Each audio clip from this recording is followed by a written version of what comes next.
Alright guys, now we're going to talk about credit scores and account conduct. Every time you apply for funding through any lender, they will run a credit check on you. If you have a bad credit rating, it can impact your chances of getting approved through that lender. What I do early on in the process is run your own credit check. You can do this through ClearScore or Centrix, and that will at least show you what position you are in and if there's anything you need to be aware of.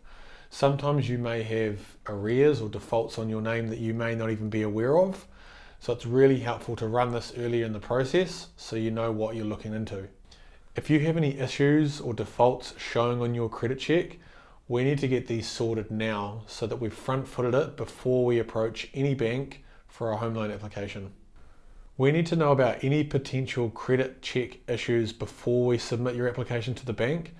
And that's because if there are any issues that need to be addressed, we can work with you to come up with some information which will mitigate the bank's concerns and give you a far greater chance of getting approval with that application.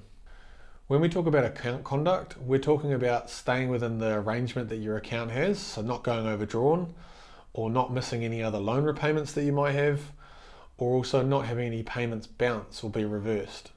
An example of poor account conduct might be that you've regularly got payments that are missed or reversed in your account, but we may be able to mitigate this by demonstrating that you had the funds available in a different account and it was just poor management on your behalf.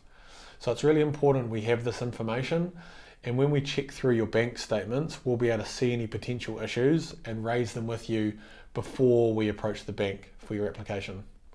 Banks need to have absolute confidence in you. They need to know that if they're going to give you a home loan, which comes with home loan payments, that your history demonstrates that you're reliable to make these repayments to them. So it's really important that your credit quality is as clean as it can be. And if it's not, we'll work with you and help you understand what your options might look like, what information needs to be factored in, and how we're going to give you the best chance to get approved with either the main banks or potentially a non-bank lender. It's also worth noting that when your deposit is less than 20% of the purchase price and you fall into that high LVR space, your credit quality needs to be even better than what it would have had to be if you had 20% deposit. Because you're a slightly higher credit risk from a deposit perspective, the bank wants your income and your credit conduct to be absolutely watertight.